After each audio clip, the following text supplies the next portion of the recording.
नमस्कार, मैं हूँ आपके साथ कविता राणा। दशहरा ये पर्व है बुराई पर अच्छाई की जीत का, ये पर्व है असत्य पर सत्य की जीत का और ये पर्व है बुरे आचरण पर अच्छे आचरण की जीत का। हर साल अश्विन मास की शुक्ल पक्ष की दशमी तिथि पर मनाई जाने वाली विजयदशमी सत्य धर्म अच्छाई की जीत का सबसे बड़ा महापर्व है और इसी मौके पर दिखता है यूपी के योगी बाबा का दंडाधिकारी रूप। जी हाँ, पिछले 11 सालों से सोचिए, योगी की अदालत में संतों की हाजिरी और योगी का दंडाधिकारी रूप। गोरख पीठाधीश्वर से जुड़ी ये परंपरा क्या है जो आज आपके लिए जानना बहुत ज्यादा जरूरी है। देखिए धर्म ज्ञान पर।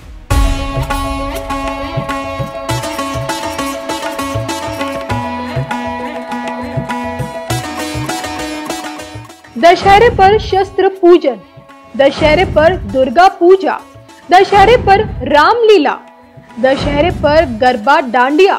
देखिए सिर्फ और सिर्फ धर्म ज्ञान पर। दशहरा जिसे विजयदशमी के नाम से जाना जाता है, महज एक पर्व नहीं बल्कि प्राचीन भारत की परंपराओं, मान्यताओं और रीति रिवाजों का एक मुख्य हिस्सा भी है। ये न सिर्फ बुराई पर अच्छाई की जीत का प्रतीक है बल्कि एक ऐसा महोत्सव है जो भारतीय संस्कृति की गहराई और विविधता को साफ दर्शाता है। उदाहरण से आपको समझाएं तो देखिए ना, भारत के अलग अलग हिस्सों में दशहरा एक नए रंग में नजर आता है। उत्तर भारत में दशहरे पर अगर रामलीला होती है तो वहीं पश्चिम बंगाल में इस मौके पर खासकर सिंदूर खेला होता है। दुर्गा पूजा होती है तो वहीं महाराष्ट्र में माँ दुर्गा की मूर्तियों का विसर्जन होता है। माँ भगवती के भक्त एक दूसरे को आपटा के पत्ते देते हैं। और अगर आप गुजरात चले जाइए तो विजयदशमी पर यहाँ आपको हर कोई गरबा और डांडिया करते हुए ही दिखेगा। तो वहीं कर्नाटक में भव्य जुलूस निकाले जाते हैं, दीपों की रोशनी से घर घर रोशन होता है। तो वहीं उड़ीसा में इस दिन खासकर शस्त्र पूजा करने की एक बड़ी परंपरा अब तक चली आ रही है। मतलब बिल्कुल साफ है कि दशहरे पर समूचा भारत शक्ति की भक्ति से गुलजार रहता है। और इसी कड़ी में गोरखनाथ में योगी के गढ़ में संतों की अदालत भी लगती है। मान से मुख्यमंत्री बने योगी बाबा अपने दंडाधिकारी रूप में इस दिन नजर आते हैं।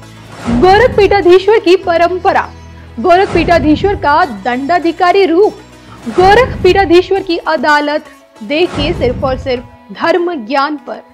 14 सितंबर 2014 इस तारीख से ही महंत से मुख्यमंत्री बने योगी आदित्यनाथ ने गोरख पीठाधीश्वर की जिम्मेदारी संभाली। उनके गुरु महंत अवैधनाथ के निधन के बाद नाथ संप्रदाय की पारंपरिक रीतियों के बीच योगी बाबा को गोरखनाथ पीठ का पीठाधीश्वर बनाया गया। और उस दिन से सोचिए लेकर अब तक अपनी इसी जिम्मेदारी को बखूबी निभाते हुए योगी बाबा नाथ संप्रदाय की प्रत्येक परंपरा का आज तक निर्वहन करते हुए आ रहे हैं। और आपको ये जानकर हैरानी होगी कि नाथ संप्रदाय से तभी जुड़ा जा सकता है जब तक कि आप खुद को पूरी तरह से इस संप्रदाय को समर्पित नहीं कर देते।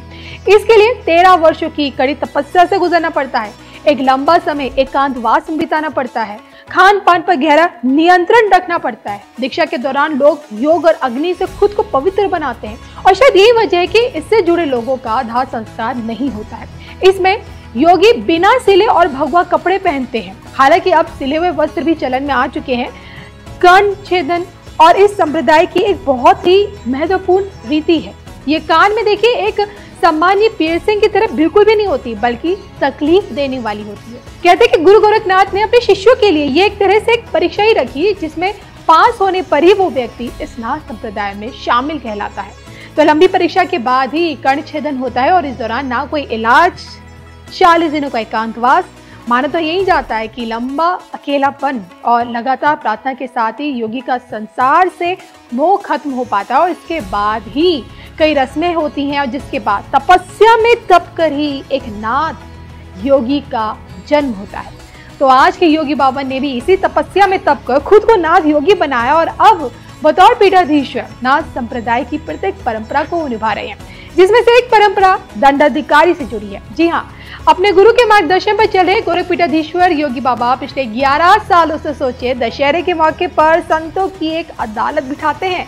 इसी अदालत में उनका दंडाधिकारी वाला किरदार नजर आता है, यानी कि न्यायाधीश का। और अपने इसी किरदार में वो संत समाज से जुड़ी समस्याओं को सुनते हैं, उसका समाधान भी निकालते हैं। और आपको ये जानकर भी हैरानी होगी कि इस अदालत में योगी बाबा को जो कोई संत अपने कर्तव्यों के विरुद्ध दिखता है उसे वो दंडित भी करते हैं। तो इस मौके पर पूजा पाठ के बाद मंदिर परिसर में एक परंपरागत तरीके से शोभा यात्रा निकाली जाती है। सौ बात की देखिए की बात ये कि साल में सिर्फ एक दिन और वो भी दशहरे के मौके पर अपने मठ में रहकर गोरख पीठाधीश्वर दंडाधिकारी बनकर खुद ही अदालत में फैसले सुनाते हैं।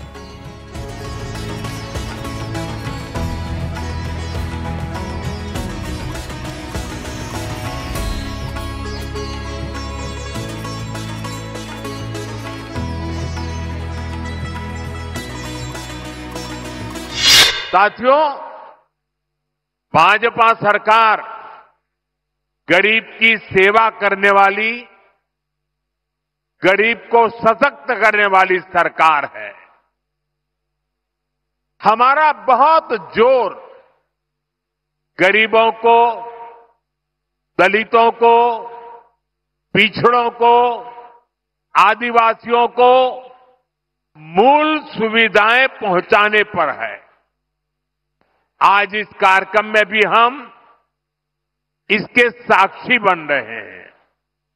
मुझे अभी यहां अंत्योदय गृह योजना के लाभार्थियों को स्वीकृति पत्र सौंपने का अवसर मिला। जब एक गरीब परिवार को पक्का घर मिलता है तो वर्तमान ही नहीं, भावी पीढ़ियों का जीवन भी आसान हो जाता है। हमारी सरकार अभी तक देश में 4 करोड़ से अधिक गरीब परिवारों को पक्का घर दे चुकी है। ओडिशा में भी हजारों घर बनाने का काम तेजी से चल रहा है। इसके लिए हमारे मुख्यमंत्री मोहन जी और उनकी टीम प्रशंसनीय कार्य कर रही है। आज भी करीब 50,000 परिवारों को नए घरों की स्वीकृति मिली है। पीएम जनमन योजना के तहत भी उड़ीसा में आदिवासी परिवारों के लिए 40,000 से अधिक घर स्वीकृत किए गए हैं। यानी आदिवासियों में भी जो अति पिछड़े हैं, उनका एक बहुत बड़ा सपना आज पूरा होने जा रहा है। मैं अपने सभी लाभार्थी भाई बहनों को अपनी मंगल कामनाएं देता हूं।